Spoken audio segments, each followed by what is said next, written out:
Welcome back, and we'll take definitely a review of the front pages later on. But let's get better acquainted with our neighbors, shall we? So on today's edition of Innovator Breakfast, we'll be celebrating the success story of a female in the tech world, in Zambia to be precise. She is Lillian Tembo Mutwalo.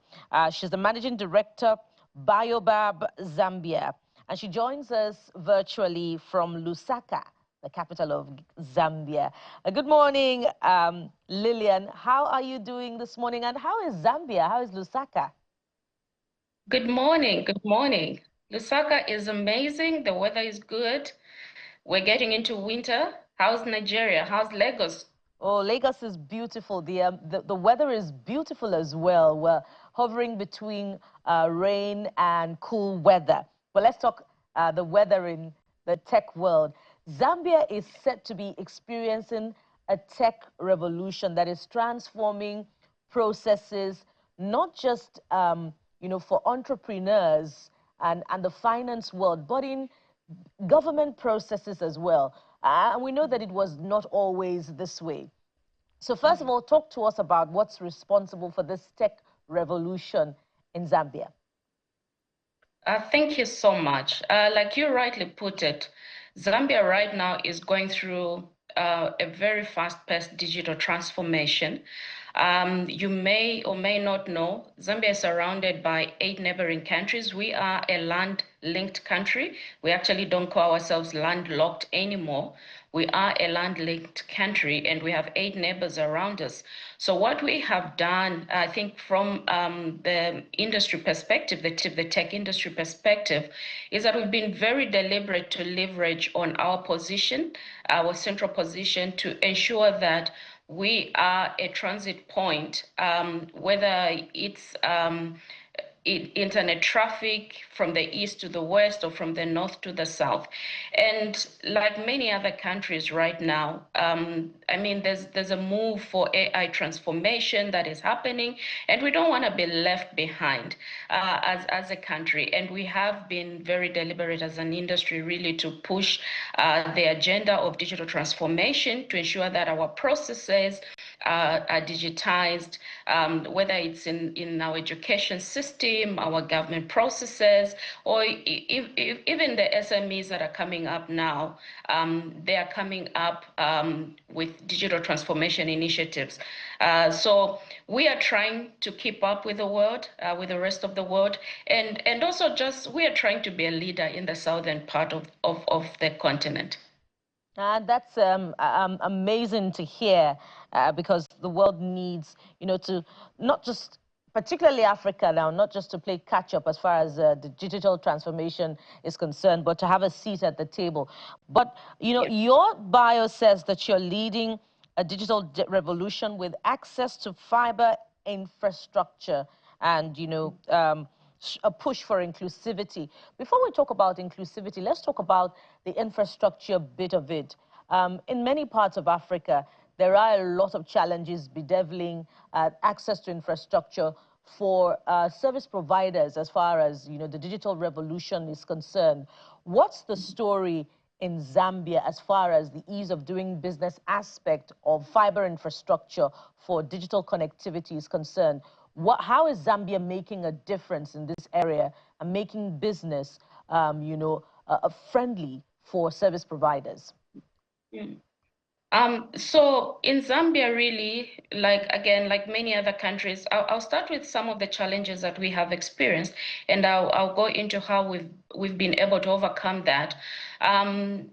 Firstly, it's just availability of infrastructure.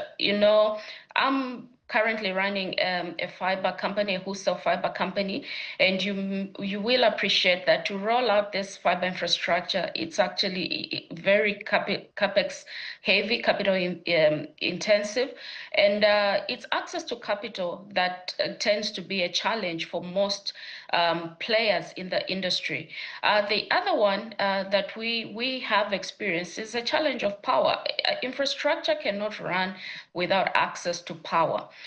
But we have a very, very supportive government and the regulator in this country. And the fact that the agenda for digital transformation is at the heart of what the government is pushing for. We have received a lot of support from the government, and they've really opened it up to private entities to come in and invest in the industry and to invest in the technology industry as well as the power industry. When I speak of Baobab Zambia, we are just over 3 years old in this country, but in these 3 years, we have been able to roll out just over 7,000 kilometers of fiber infrastructure, and the government and the regulator made that possible. And we have seen a lot of support from the government coming in whether you're bringing in solar equipment to supplement the hydropower that we have been dependent on for a very long time as a country. And we have seen all those incentives that the government has put in place just to support the initiatives that the private sector is coming in with to develop the digital and the technology space. So I think as a country, we know what we want to achieve. We have identified and really appreciate our positioning as a land-linked country, as I earlier mentioned. And we're really leveraging on that to ensure that the industry is well supported from a private and public sector perspective as well. So there's a lot of investment that has come in from private players. The government has allowed that to happen. And there's a lot of investment also that is coming in the energy sector to complement what we're doing in the technology industry as well. I'd like you to speak to us about the cost angle of this. I mean, here in Nigeria, there's been a lot of debate around the cost of data. I mean, some say it's too expensive, beyond the reach of particularly those at the lower rung of a ladder. In the digital world that we're in, you can hardly do anything without the internet, without data. So how are you navigating this conversation of cost, understanding that you have your own obligations, you have the infrastructure? A lot of these things are bought in dollars, right?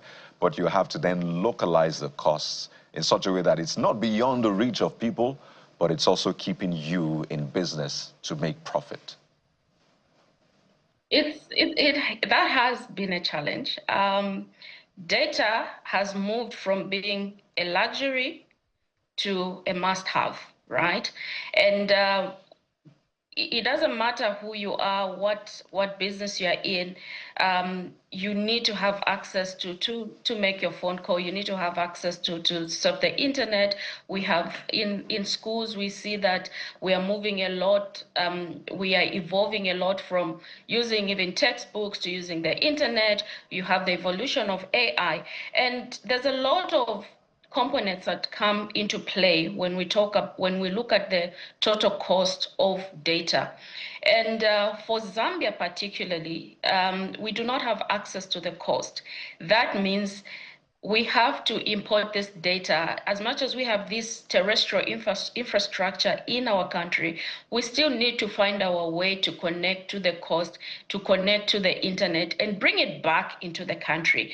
And that is a cost. But what we have managed to navigate the area of cost from an infrastructure perspective.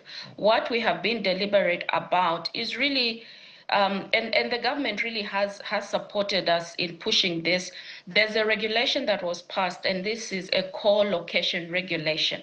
So for those of us that are in the industry of providing fiber infrastructure, there's a regulation that helps us to co-locate on this infrastructure.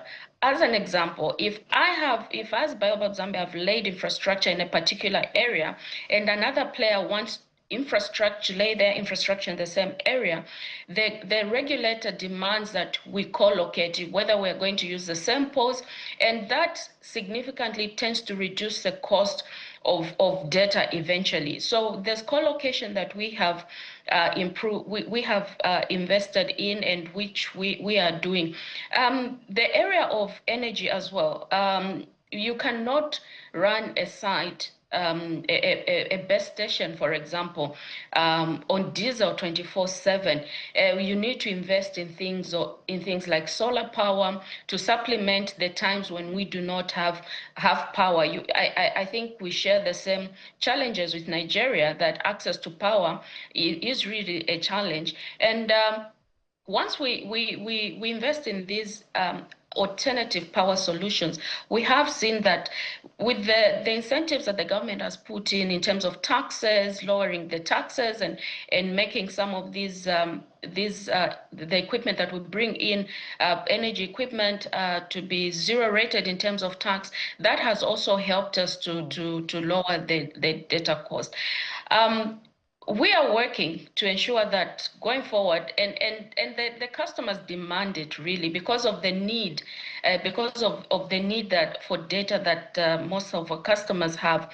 It will continue to go down. The cost will continue to go down. It is imperative for us as the players in the industry to ensure that we find innovative ways to bring down the cost of bringing in this equipment and rolling out the infrastructure that we roll out to provide the much needed internet connectivity. Yeah, and I like this people-centered approach. You know, you keep talking about the importance of lowering the cost. So let's just do, in 60 seconds, let's do a comparison, you know, in terms of Naira. So on a scale of 1 to 100, how would you rate the performance of your service provider in terms of connectivity? And what would you say is the cost in relation to the dollar, you know, per month for a data subscription in Zambia? Look, there's a lot of components to it, right? And when you look at what we do as Baobab Zambia, it's just a part of it. There's a lot that needs to come into play. I've spoken of energy. Power is a cost. I've spoken of internet. Our internet comes from Europe, as an example. We have to pay in USD terms to bring that back in. So when we talk about the total cost, right now, it might be difficult for me to put a rate to it, but what I can say now is that in the last probably 6-7 years, we have seen the rate of data go down every single year by not less than 20%. Okay. Because the demand is growing, and